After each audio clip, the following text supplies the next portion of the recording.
करार होण्याची का गरज पडली हे आपण बघणं गरजेचं आहे.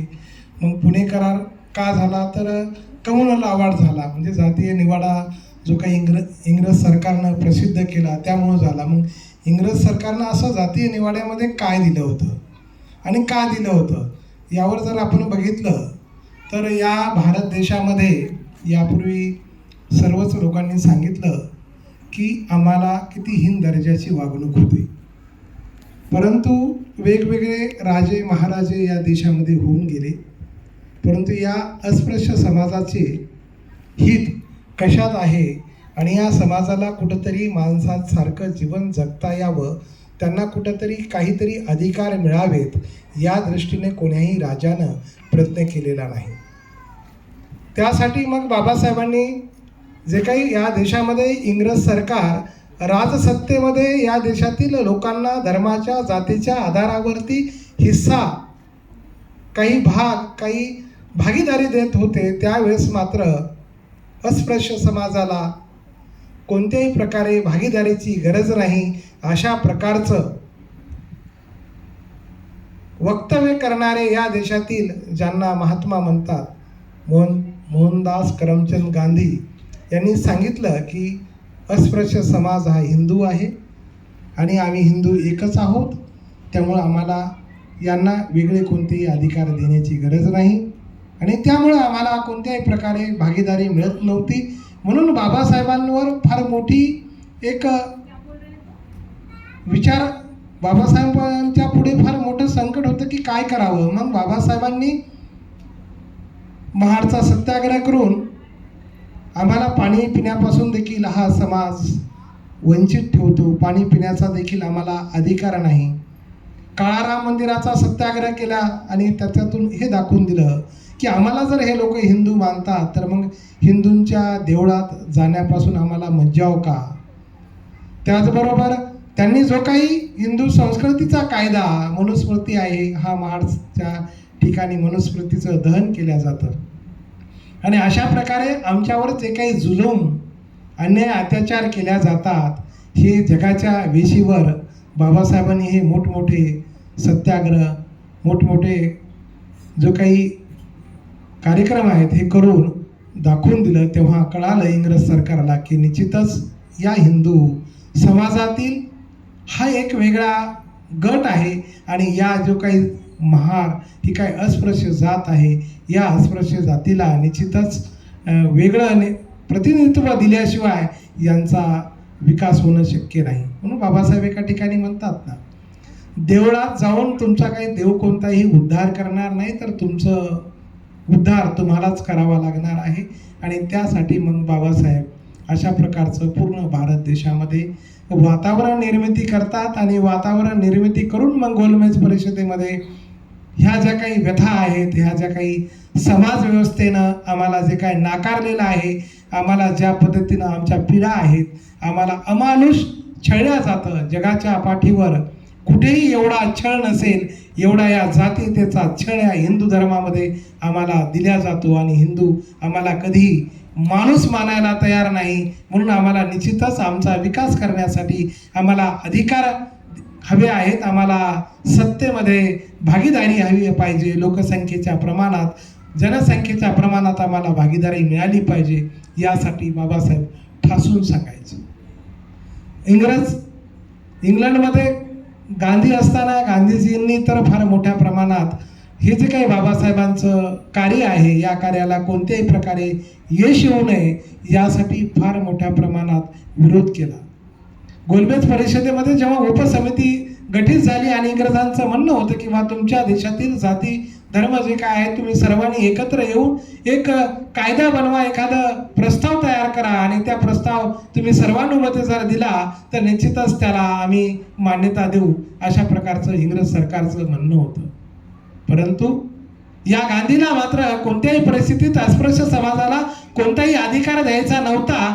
त्यासाठी त्यांनी इतक्या थराला गेले की त्यांनी मुस्लिम लोकांना सांगितलं, जे काही मुस्लिम त्यांचे मित्र होते, ओळखीचे होते किंवा नेते जे काही गेले होते गोलमेज परिषदेमध्ये, त्यांना सांगितलं की तुमच्या 14च्या 14 मागण्या आम्ही मान्य करू, काँग्रेस आम्ही काँग्रेस हे संपूर्ण तुमच्या 14 मागण्या मान्य करेल, मात्र तुम्हाला या अस्पृश्यांना जे काही आंबेडकर अधिकार मागत आहे त्या अधिकाराच्या विरोधात तुम्हाला मतदान करावं लागेल, माझ्या बाजूने यावं लागेल. अशा प्रकारची गलिच्छ, निर्दयी आणि माणसाला काळीमा फासणारी ही अशी सूडबुद्धी या गांधींनी बाळगली, ज्याला या देशामध्ये महात्मा म्हटलं जातं. दुसरा एक लोकमान्य होता, ज्याला लोकमान्य म्हणतात. जसं की आपण बघितलं की शाहू महाराजांनी जेव्हा आरक्षण लागू केलं आणि शिक्षणाची दारे या समाजासाठी उघडी केली, तेव्हा तो अथानी या ठिकाणी आपल्या सभा घेऊन तिथे देखील सांगतो की कुटभटांना काय सत्तेत जाऊन काय नांगर चालवायचा आहे का, तेला तांबळ्यांना जाऊन काय तेल विकायचंय का. आणि त्या प्रसंगी सांगतो की एखादा जर अस्पृश्य समाजाचा मुलगा मला विचारत असेल की मी 10वी पर्यंत शिकू इच्छितो, तर मी त्याला सांगतो की तू 10वी पर्यंत शिकून काय करणार, 4थी पर्यंत शिकला, ठीक आहे, जाय आणि त्या चामड्याचा व्यवसाय कर किंवा त्या नाली साफ करण्याचं काम कर. म्हणजे अशा प्रकारची मनोवृत्ती असलेल्या माणसाला या देशामध्ये महात्मा आणि लोकमान्य म्हटलं जातं. म्हणजे काय आहे? मग अशा परिस्थितीत बाबासाहेबांनी जेव्हा हे कोणत्याही प्रकारे गठबंधन होत नव्हतं, त्यावेळेस गोलमेज परिषद संपली. मात्र जेव्हा मग बाबासाहेबांनी एक निवेदन दिलं आणि निवेदनाच्या आधारावरती मग काय झालं तर इंग्रज सरकारनं एक जातीय निवाडा डिक्लेअर केला 17 ऑगस्ट 1932 आणि तो जातीय निवाडा म्हणजे काय, कम्युनल अवॉर्ड. मग त्याच्यात काय होतं तर त्या जातीय निवाडा डिक्लेअर होण्याच्या अगोदरच वृत्तपत्रामध्ये या अस्पृश्य समाजाच्या हिताचे काहीतरी निर्णय होणार आहेत, यांना राजसत्तेमध्ये भागीदारी मिळणार आहे, यांना शिक्षणाची दारं मोकळी होणार आहे, संपत्ती बाळगण्याचा देखील अधिकार मिळणार आहे, म्हणजेच इतर अल्पसंख्याकांसारखे देखील यांनाही अधिकार मिळणार आहेत.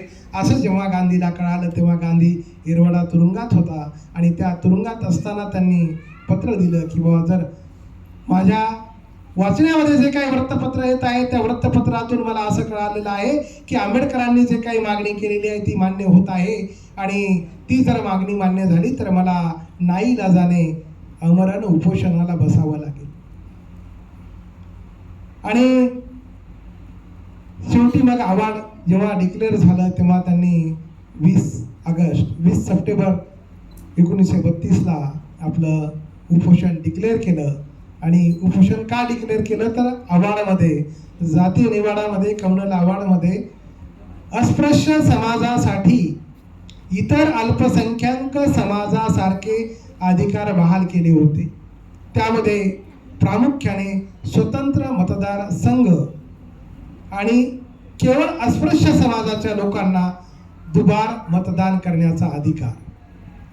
मग अस्पृश्य समाजांना दुबार मतदान करण्याचा अधिकार म्हणजे काय तर या स्वतंत्र मतदारसंघामध्ये जे काही अस्पृश्य समाजाचे उमेदवार उभे राहतील